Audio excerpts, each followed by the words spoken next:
Assalamualaikum warahmatullahi wabarakatuh. Tuan-tuan, kita mulakan majlis ini sama-sama membaca ummul kitab Al-Fatihah. A'udzubillahi minasyaitonir rajim. Bismillahirrahmanirrahim. Alhamdulillahi rabbil alamin arrahmanir rahim maliki yaumiddin. Iyyaka na'budu wa iyyaka nasta'in. Ihdinas siratal mustaqim. Siratal ladzina an'amta 'alaihim ghairil maghdubi 'alaihim waladdallin.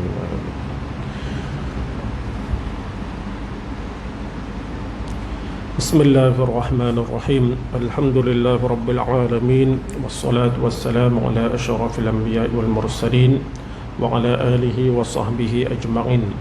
Subhanaka la ilma lana illa ma 'allamtana innaka antal alimul hakim. Rabbi shrah li sadri wa yassir li amri wahlul 'uqdatam min lisani yafqahu qawli. Allahumma 'allimna ma yanfa'una wanfa'na bima 'allamtana.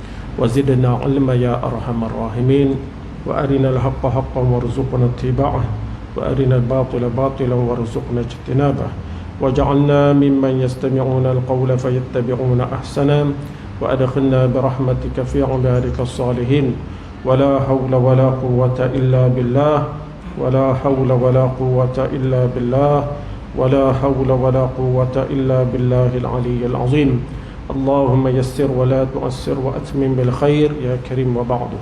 Alhamdulillah.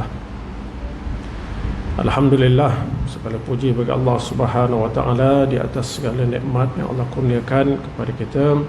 Dan insya-Allah kita sambung pengajian kita dari kitab Manusia dan Islam. Hari ini kita nak masuk bab yang kelima. Sebelum tu kita baca perkara yang keempat, iaitu Islam merupakan agama yang sempurna. Bab yang keempat ni menceritakan Islam adalah merupakan cara hidup yang lengkap dan sempurna. Kerana apa dia lengkap? Kerana datangnya Islam itu, syariat itu daripada Allah yang mencipta makhluk ini. Maka Allah yang mencipta alam ini, makhluk ini, termasuk manusia ini, dialah yang lebih mengetahui apakah peraturan syariat yang patut dilaksanakan oleh makhluknya, termasuklah manusia ni. Kemudian diceritakan kita manusia ni memang memerlukan kepada peraturan Allah. Manusia ini yang menjadi khalifah di atas muka bumi ini perlu hidup menurut hukum hakam yang telah ditetapkan oleh Allah Subhanahu wa taala. Kita mesti laksanakan hukum hakam yang Allah dah tetapkan. Kerana apa? Kerana hukum hakam yang ditetapkan oleh Allah bertujuan untuk memberi keselamatan dan juga kesejahteraan kepada manusia, baik di dunia maupun di akhirat. Tapi kalau kita tinggalkan hukum hakam yang Allah tetapkan, maka kita sebenarnya sedang mencari kerosakan di atas muka bumi ini, sedang membuat kerosakan di atas muka bumi ini. Kerana kita tinggalkan apa yang Allah tetapkan dan kita pilih peraturan cara hidup mengikut nafsu kita, maka pastilah akan berlaku kerosakan. Ada perkara hukum yang Allah dah tetapkan. Contohnya semayang subuh dua rakaat, itu Allah dah tetapkan. Semayang zuhur 4 rakaat, Allah dah tetapkan. Hukum mencuri, apa hukum dia, Allah dah tetapkan. Kalau bunuh, apa hukumnya, Allah dah tetapkan. Jadi hukum yang Allah dah tetapkan, puasa Ramadan wajib pada bulan Ramadan, itu semua Allah dah tetapkan. Maka manusia tak boleh ubah peraturan tu. Apa kerja manusia ni? Kerja khalifah di atas muka bumi ini ialah melaksanakan apa sahaja hukum hakam yang telah ditetapkan oleh Allah Subhanahu wa taala. Adapun hukum hakam, peraturan yang tidak ditetapkan oleh Allah Subhanahu wa taala, maka yang itu manusia diberi kebebasan untuk memikirkan mana yang terbaik berpandukan kepada asas-asas yang telah ditetapkan oleh syarak. Boleh. Apa yang baik ikutlah. Manusia fikirlah. Lampu ni nak buka berapa lama, kipas ni nak pusing nombor 1 ke nombor 2, itu ikut manusia fikirlah. Sebab yang itu, hukum tu tak ditetapkan. Adapun hukum yang tidak ditetapkan, maka Islam memberi kepada manusia yang telah diberi akal ini untuk memikirkan mana yang paling baik untuk kehidupan manusia. Tapi asasnya ada. Asasnya apa? Jangan melakukan kerosakan. Itulah asasnya. Baik. Kalau dibiarkan akal sahaja memikirkan, dibiarkan kepada manusia, manusia diberi akal, kan boleh fikir? Tak. Sebab manusia ni akalnya ada had yang dia boleh fikir. Yang kedua, manusia ini terpengaruh dengan suasana, bangsa, kehidupan dan sebagainya. Negara mana dia duduk, maka negara itu mempengaruhi cara dia berfikir. Maka hukum yang ditetapkan oleh manusia tak sesuai untuk seluruh manusia. Kemudian kalau ada satu bangsa ni buat satu peraturan, bangsa lain tak nak ikut. Pasal dia kata ini dia ikut bangsa dia, kepentingan bangsa dia. Tapi kalau semua tunduk kepada peraturan yang Allah tetapkan, maka tak ada timbul yang ini untuk bangsa ni, untuk negara ni, untuk negeri ni, tak timbul. Itu pentingnya kembali kepada panduan yang telah ditetapkan oleh Islam. Baik. Kesedaran agama menjadi asas kebajikan. Bagi menyelamatkan manusia ini, negara dan sebagainya, banyak bergantung kepada pegangan agama, iaitu pegangan agama Islam yang sebenar. Sejauh mana manusia ini berpegang dengan Islam, mempunyai tauhid yang benar, maka keadilan dapat ditegakkan.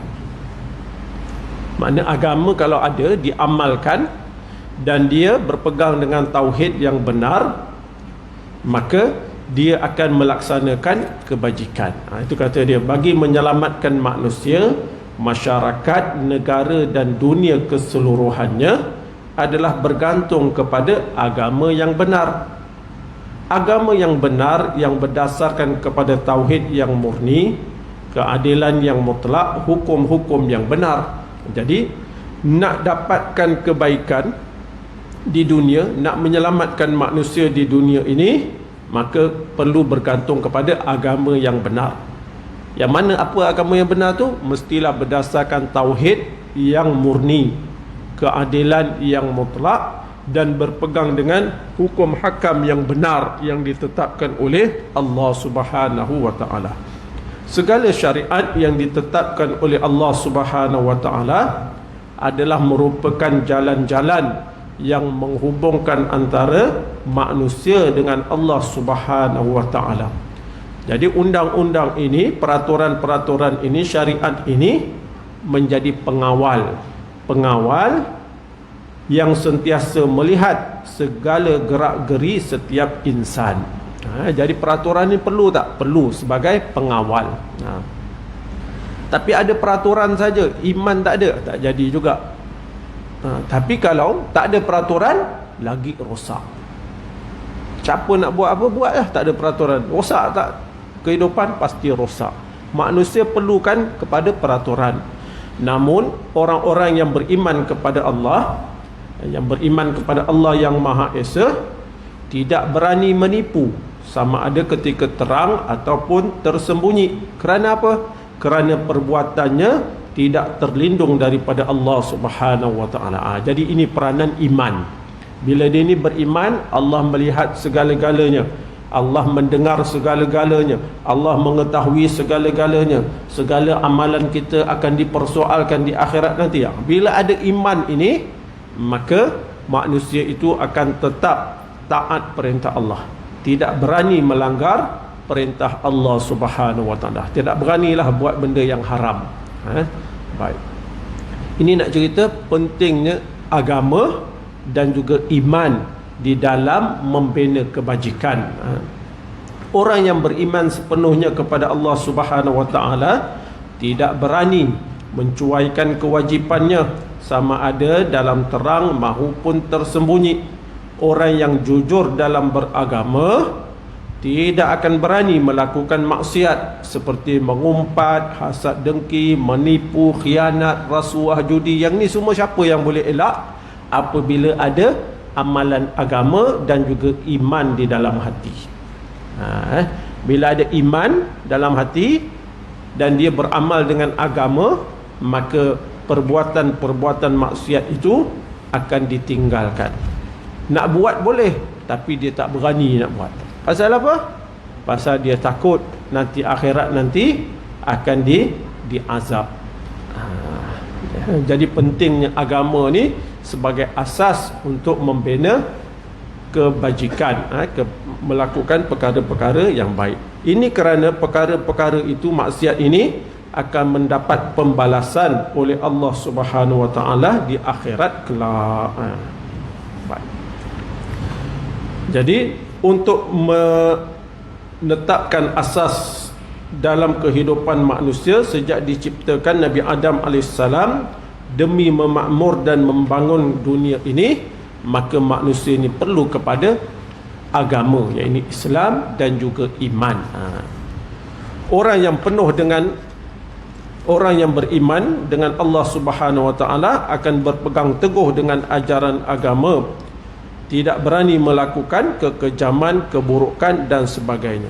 Tapi kalau orang ni imannya tak ada, tidak ada iman, tidak yakin dengan soal jawab di akhirat, maka orang ini dengan mudah melakukan perkara-perkara maksiat.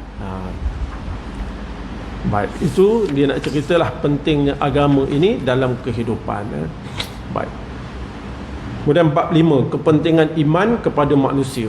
Ini sama dia cerita balik. Kepentingan iman kepada manusia. Dia kata manusia ini terdiri daripada dua unsur, jasmani dan juga rohani. Ini minggu lepas pun dah cerita tak? Manusia ada dua unsur, jasmani dan juga rohani. Rohani manusia ni pula, dia ada dua naluri. Ini dia kata penggerak semula jadi, ataupun dua tenaga. Rohani manusia ni ada dua tenaga. Satu tenaga yang membina, yang tunduk di bawah akal yang waras, yang boleh membezakan antara baik, buruk, betul dan salah. Yang ni tenaga naluri yang baik. Tenaga naluri inilah yang boleh mengarahkan kepada kebajikan, keadilan, perasaan kasih sayang, kerjasama dan sebagainya. Betul. Kita ada rohani. Rohani ini ada dua kekuatan. Kekuatan ataupun naluri yang baik, ataupun naluri yang menarik kita kepada keburukan. Jadi naluri yang baik ini tunduk kepada akal yang waras, dapat membezakan baik buruk dan sebagainya. Jadi matlamat utama dalam Islam adalah mencari kedamaian dan kesejahteraan, sama ada untuk individu, keluarga, masyarakat, negara dan dunia pada amnya. Ini ingat tuan-tuan, matlamat utama Islam adalah mencari kedamaian atau kesejahteraan. Islam ni datang untuk memberi panduan kepada manusia supaya hidup dalam keadaan aman, damai, sejahtera. Sama ada bagi individu, keluarga, masyarakat, negara, dunia dan sebagainya. Walaupun dalam keluarga itu ada yang Islam, ada yang bukan Islam. Dalam masyarakat itu ada yang Islam, ada yang bukan Islam. Tapi Islam ni datang untuk memberi kedamaian, kesejahteraan kepada manusia seluruhnya. Adapun di akhirat nanti tengok ada iman ke tak ada iman balasannya. Tapi kalau terima ajaran Islam, dilaksanakan apa yang diperintahkan oleh Islam, maka ia akan mendatangkan kebaikan bagi manusia keseluruhannya, tak kira dia Islam ataupun bukan Islam. Contoh dia, Islam mengharamkan judi. Judi itu kalau orang bukan Islam buat, dia mendatangkan keburukan ke tidak? orang bukan Islam main judi, mendatangkan keburukan ke tidak? Mendatangkan keburukan. Kalau orang Islam main judi, buruk ke tidak? Keburukan. Tapi kalau Islam dan bukan Islam tinggalkan judi, dia mendatangkan kebaikan ke tidak? Mendatangkan kebaikan. Jadi hukum-hukum dalam Islam ini, dia bukan memberi kebaikan hanya untuk orang Islam, tidak. Dia memberi kebaikan bagi seluruh manusia, tak kira dia Islam ataupun bukan Islam. Hanya kena ingat baik-baik.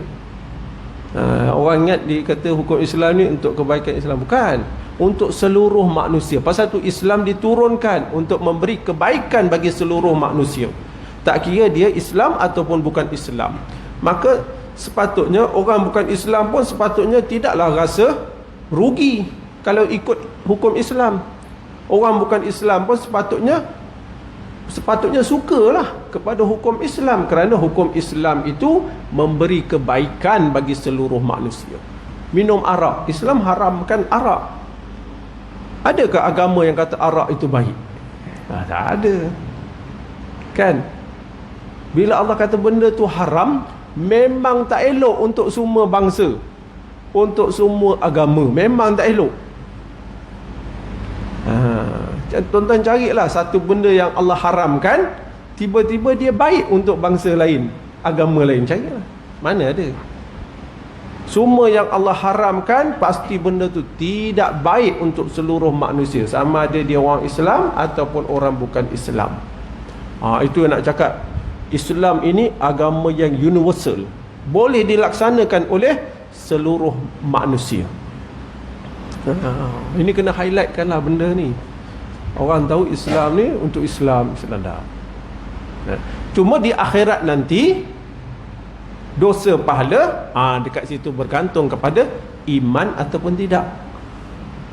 Pahala, dosa pahala bergantung pada ada iman ataupun tidak. Gitu. Jadi dua kekuatan ni yang dia cerita, pertama ialah kekuatan mengajak kepada kebaikan. Jadi Islam ni datang membawa kedamaian dan kesejahteraan. Naluri yang kedua ialah naluri yang merosak atau meruntuh, yang tunduk di bawah pengaruh hawa nafsu.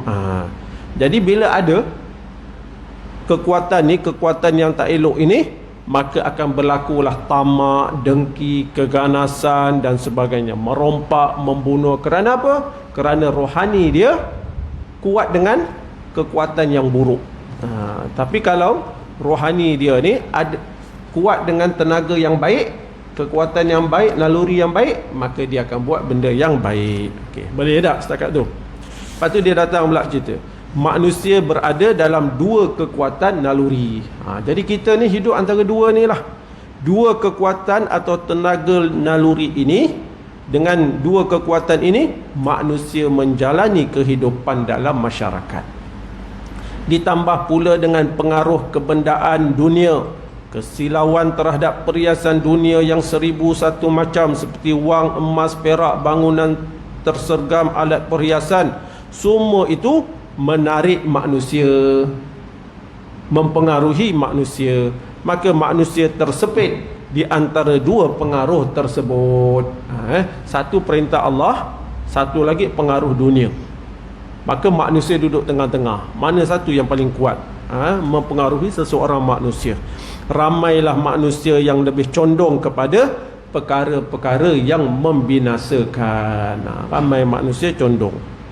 Pasal apa? Inna nafsa la ammaratun bisu'i illa ma rahima rabbi. Sesungguhnya nafsu manusia itu menyuruh melakukan kejahatan. Bila nafsu itu tidak dididik, maka kebanyakan nafsu itu mengajak kepada kejahatan. Kecuali orang yang diberi rahmat oleh Tuhanku, maka dia terselamat daripada hasutan nafsu balik. Inilah antara sifat-sifat kelemahan manusia secara umum. Jadi manusia ni ada nafsu. Jadi kalau dibiarkan manusia ni tentukan peraturan, sudah pasti peraturan itu akan dipengaruhi oleh nafsu. Sekiranya manusia menuruti, mengikut naluri yang jahat, sudah tentu kejahatan dan kerosakan akan bermaharajalela. Keamanan, kedamaian kesejahteraan yang menjadi matlamat Islam itu tidak akan terlaksana dan tidak akan tertegak di dalam kehidupan manusia ni. Pasal apa? Pengaruh keburukan tu lebih kuat. Naluri ikut hawa nafsu itu lebih kuat. Maka kerosakanlah yang lebih yang akan ke hadapan. Sedangkan Allah Subhanahu wa taala menjadikan manusia sebagai khalifahnya di bumi bagi melakukan kegiatan dan kerja yang berfaedah atau berguna untuk individu, keluarga, masyarakat, negara dan dunia pada amnya. Sedangkan Allah turunkan Islam ini untuk beri kebaikan kepada seluruh manusia. Bila kebaikan itu akan terjelma, akan tertegak apabila pengaruh agama, iaitu rohani manusia ini tunduk kepada agama, perintah agama. Baik. Bagi melaksanakan tujuan Allah Subhanahu wa taala menjadikan manusia sebagai wakilnya di bumi, maka setiap orang memerlukan tenaga kebajikan atau kekuatan yang membina bagi memakmur bumi Allah Subhanahu wa taala. Maksud tenaga membina di sini ialah keimanan kepada Allah yang Maha Esa. Dia pusing-pusing tu nak pergi kat situ lah. Perlu kepada tenaga yang dapat menggerakkan kita buat benda yang baik. Perlu kepada tenaga yang dapat mengawal kita untuk tidak melakukan perkara-perkara kerosakan. Tenaga tu apa? Iaitu beriman kepada Allah yang Maha Esa. Dia nak pergi situ lah. Allah yang Maha Esa. Imanlah yang menjadi penggerak atau dasar kepada segala kemakmuran dan kebajikan dalam sejarah tamadun umat manusia. Iman kepada Allah. Sebab orang yang beriman kepada Allah, dia akan memberi, dia akan melakukan kebaikan, dia akan memikirkan supaya kebaikan itu dapat dirasai oleh semua manusia, tak kira dia Islam ke bukan Islam. Pasal iman kepada Allah tadi. Sebab apa? Allah suka kita melakukan kebaikan.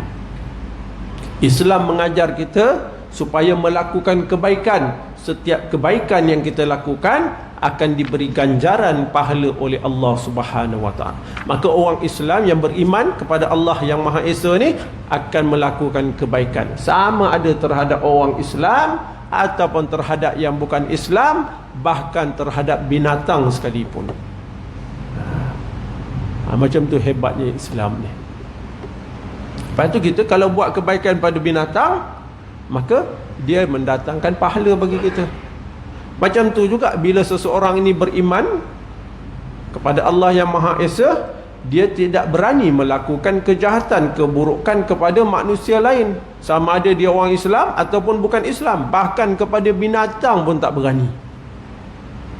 Pasal setiap keburukan, kezaliman yang dilakukan kepada manusia ataupun binatang akan menyebabkan seseorang itu diazab ataupun susah di akhirat nanti.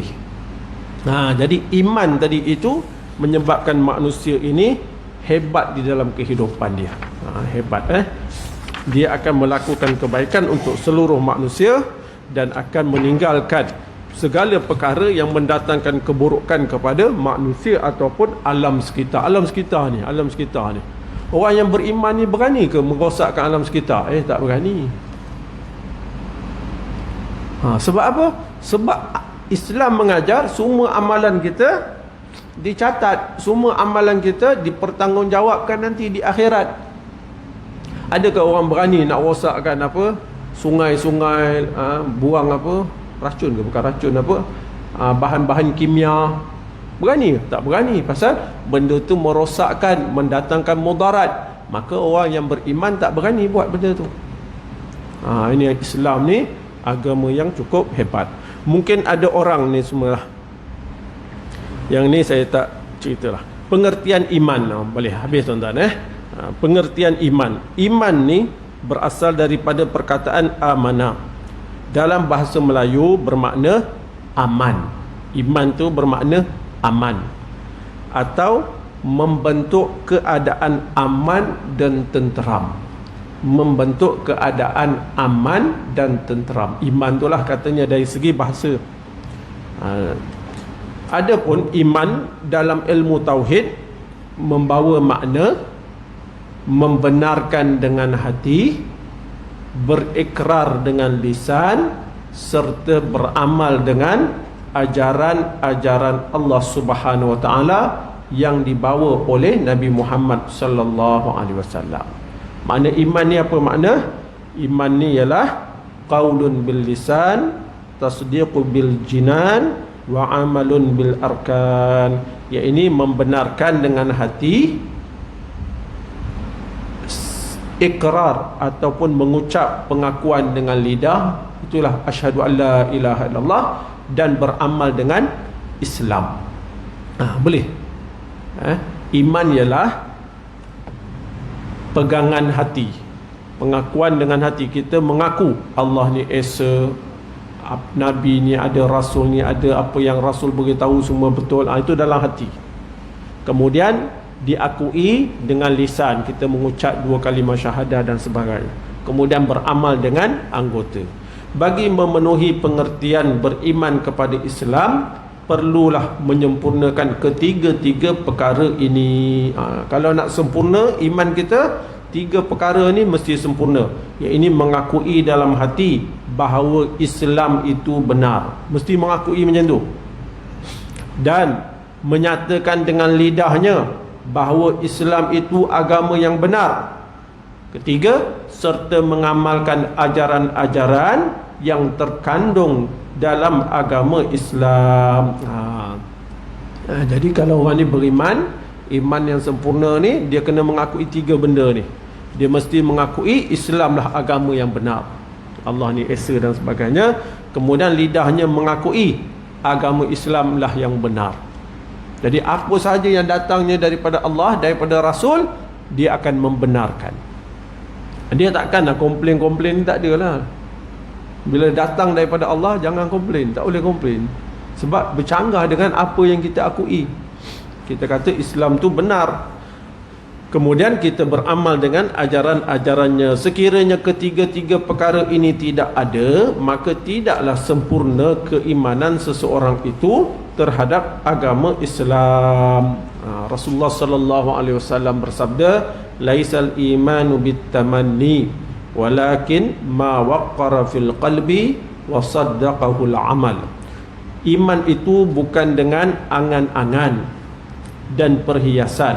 Angan-angan, cita-cita dan perhiasan makna angan-angan. Bukan dengan angan-angan, tetapi ialah apa yang tersemat di dalam hati dan dibuktikan dengan perbuatan. Iman ni ialah apa yang ada dalam hati kemudian dibuktikan dengan perbuatan. Perbuatan kita tunduk kepada perintah Allah. Bila kita tunduk kepada perintah Allah, maka iman tu bertambah kuat. Keyakinan tu bertambah kuat. Gitu. Imam Al-Ghazali menghuraikan makna iman dengan katanya qaulun bil lisan, tasdiqu bil jinan, wa amalun bil arkan. Pengakuan dengan lidah. Iman tu apa? Kata Imam Al-Ghazali, pengakuan dengan lidah, membenarkan pengakuan itu dengan hati dan mengamalkannya dengan rukun-rukun, iaitu dengan anggota-anggota. Maknanya iman tu apa? Sebut, mengaku dengan lisan, membenarkan dengan hati, dan melaksanakan ajaran Islam dengan anggota tubuh badan. Begitulah iman. Baik. Ada apa? Ada apa? Ada apa? Tak. Baik. Rukun-rukun iman. Jadi rukun iman ni, rukun ni apa? Tengok rukun-rukun iman. Dia kata rukun adalah asas-asas. Jadi bila sebut rukun iman, ialah asas-asas yang membentuk iman. Asas-asas yang membentuk iman. Kalau diibaratkan seperti pokok, maka rukun itu ialah akarnya, batang dan dahan-dahan dan sebagainya. Jadi benda tu semua penting. Jadi rukun itu ialah benda yang penting. Ini benda yang penting. Kalau pokok, kita tengok pokok, ada akar, penting tak akar? Ada batang pokok, penting tak? Penting. Ada dahan, penting tak? Ada daun, penting tak? Penting semua. Benda yang perlu ada. Barulah sempurna pokok tu. Begitulah dengan rukun-rukun iman. Rukun-rukun itu adalah asas-asas yang dibina di atas asas tersebut segala kepercayaan manusia yang beragama Islam. Pasal tu rukun iman ni semua percaya kan. Di atas asas percaya itulah kita bina agama ni. Kepercayaan manusia Muslim mengenai alam dan apa yang terkandung dalam alam ini hendaklah tidak terkeluar daripada landasan-landasan rukun ini, rukun iman. Apabila dia membentuk pandangan dan sikapnya serta buah fikirannya mengenai masalah-masalah hidup, dia hendaklah melakukannya dengan berasaskan rukun iman ini. Maknanya kehidupan kita ini, bergerak kehidupan, cara berfikir kita ni, cara bertindak kita ni mestilah atas dasar rukun iman tadi. Kata contoh tak? Contohnya malaikat, beriman kepada adanya malaikat. Kita tahu atas dasar itulah kita bergerak dalam kehidupan ni. Tak berani nak buat benda yang tak elok. Pasal apa? Ada malaikat yang mencatat. Tu. Ada syurga neraka. Kan? Ada syurga neraka. Ada kitab. Kitab tu kita apa? Percaya dengan adanya kitab. Semua yang terkandung dalam kitab itu benar. Macam itulah. Kita bergerak semua ni berdasarkan kepada iman tadi. Baik. Pertama, iman kepada Allah Subhanahu Wa Taala. Kita pergi cepat-cepat. Yang tadi ni semua dah cerita tuan-tuan. Iman, apa makna kalau kita kata kita beriman kepada Allah Subhanahu Wa Taala? Apabila kita kata kita beriman kepada Allah Subhanahu Wa Taala, maknanya kita percaya kepada Allah Subhanahu Wa Taala. Apa maknanya? Kita mempercayai Allah Subhanahu Wa Taala itu adalah esa dan tunggal. Tidak ada yang serupa dengannya. Bila kita kata kita percaya kepada Allah, kepercayaan kepada Allah, makna yang pertama apa? Kita yakin bahawa Allah itu esa dan tidak ada yang serupa dengannya. Itulah kul huwallahu ahad. Katakanlah wahai Muhammad, Tuhan itu adalah Allah yang Maha Esa. Allahus Samad, tempat tumpuan segala makhluk untuk memohon sesuatu hajat. Lam yalid walam yulad, dia tidak diperanakkan. Walam yakul lahu kufuwan ahad, walam yalid walam yulad, dia tidak diperanakkan, dia tidak beranak dan tidak diperanakkan. Dia tidak beranak dan dia tidak diperanakkan. Maknanya dia tak ada anak dan dia tak ada bapa, ibu tak ada. Ada. Walam yalid walam yulad, lam yalid walam yulad, lepas tu walam yakul lahu kufuwan ahad, tidak ada sesiapa sesuatu yang setara, yang serupa dengannya. Itu satu. Kemudian yang kedua, bila kita kata kita percaya kepada Allah Subhanahu Wa Taala, bermakna kita percaya bahawa Allah bersifat dengan sifat-sifat kesempurnaan. Tadi Allah ni Maha Esa. Yang kedua, bila kita kata beriman kepada Allah, kita yakin Allah ni bersifat dengan sifat kesempurnaan. Bila kesempurnaan, makna segala apa yang Allah tetapkan tu sempurna. Segala hukum yang Allah tetapkan tu sempurna. Pasal dia datang daripada Tuhan yang bersifat dengan maha kesempurnaan. Kita tak boleh, kalau akal kita tak boleh, penuh dengan kekurangan. Baik. Kemudian kalau kita kata Allah ini, kita percaya kepada Allah, beriman kepada Allah, bererti kita mempercayai bahawa Allah lah pencipta alam dunia dan alam akhirat. Kita yakin Allah lah pencipta dunia dan juga akhirat. Dan kita yakin sesuatu yang berlaku tidak akan berlaku melainkan dengan kehendaknya, kehendak Allah. Itu makna kita beriman kepada Allah. Maknanya kita yakin Allah yang pencipta alam ini dan Allah lah yang mengurus alam ini. Setiap yang berlaku ini tidak akan berlaku melainkan dengan kehendak Allah Subhanahu Wa Taala. Jadi yang ini semua asas-asas ini memberi kekuatan kepada seseorang. Apabila seseorang ini berusaha sesuatu, buat sesuatu, berjaya, dia tidak akan sombong kerana dia kata Allah permudahkan.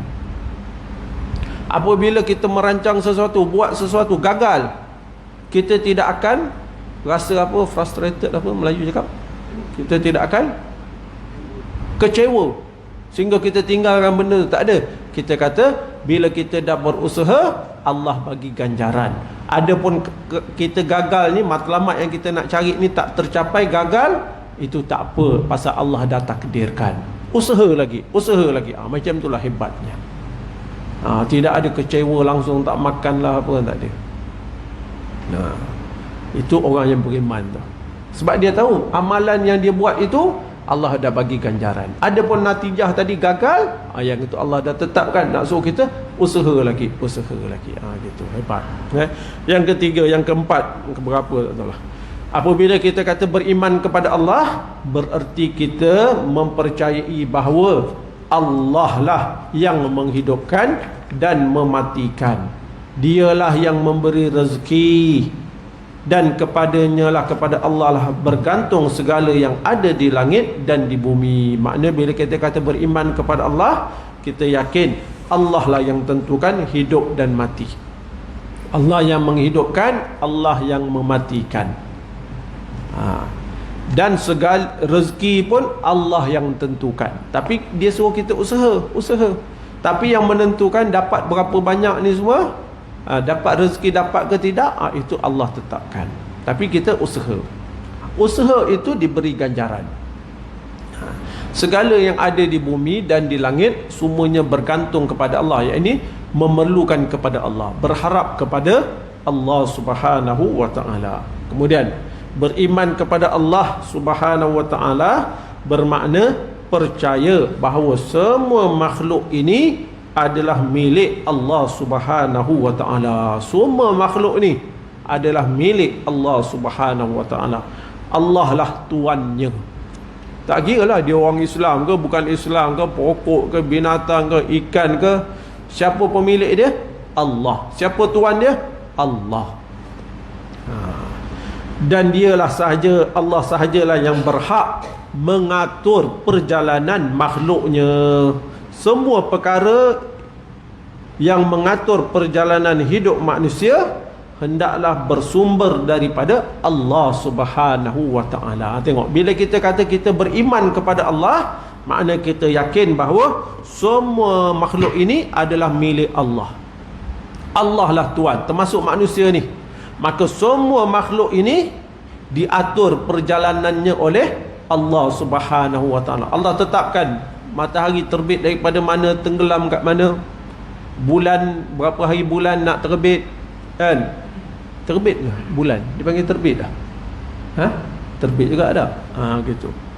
Maka semua makhluk ini perlu tunduk kepada peraturan yang Allah dah tetapkan. Sebab dia tuan, termasuklah manusia ini.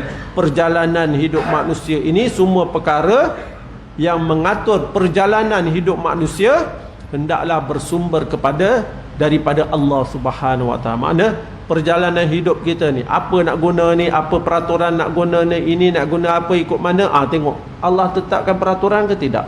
Kalau Allah tetapkan, kita kena terima peraturan tu.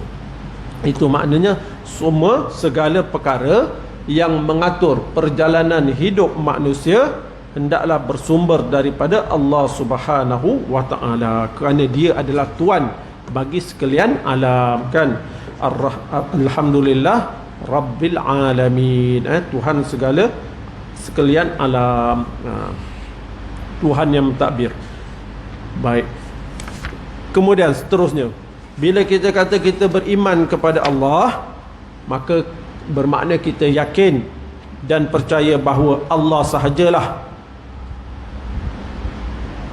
yang layak disembah dengan sebenar-benarnya. Bila kita kata beriman kepada Allah, maknanya kita yakin bahawa Allah sahajalah Tuhan yang sebenar-benarnya, yang layak disembah. Tiada Tuhan melainkan Allah, gitu. Maknanya kita tak boleh sembah benda-benda selain Allah. Beriman kepada Allah bermakna kita tidak kufur. Kita tidak kufur dengan menyekutuinya atau syirik. Makna bila kita kata beriman kepada Allah, makna kita tidak mensyirikkan Allah. Tak boleh mensyirikkan. Beriman kepada Allah berarti kita tidak beribadat melainkan hanya kepada Allah. Beribadat tunduk hanya kepada Allah. Kita tidak menghambakan diri melainkan kepada Allah, tidak meminta pertolongan melainkan kepada Allah, dan tidak bergantung melainkan kepada Allah Subhanahu wa taala. Kita gantung harapan kita hanya kepada Allah Subhanahu wa taala. Macam itulah beberapa makna daripada percaya kepada Allah Subhanahu wa taala, dan insya-Allah saya akan ulang sikit balik pada pertemuan yang akan datang. Boleh faham tuan-tuan? Itu bila kita kata kita orang Islam, kita beriman kepada Allah, di sana ada benda-benda yang perlu kita laksanakan. Yang perlu kita laksanakan. Itu yang disebut tadi, hidup itu atas dasar kepercayaan tadi, iman tadi. Atas dasar iman kepada Allah tadi itu, itulah tadi dia suruh kita buat. Yakin Allah tu Esa, Allah pencipta alam ini dan sebagainya, tunduk hanya kepada Allah. Itu semua daripada kepercayaan Allah itu, Allah adalah Tuhan. Wallahu ta'ala a'lam. Subhanakallahumma bihamdik, asyhadu an la ilaha illa anta, astaghfiruka wa atubu ilaik. Bismillahirrahmanirrahim. Wal 'asr innal insana lafi khusr illa alladhina amanu wa 'amilus solihat wa tawassaw bil haqq wa tawassaw bis sabr. Assalamualaikum warahmatullahi wabarakatuh.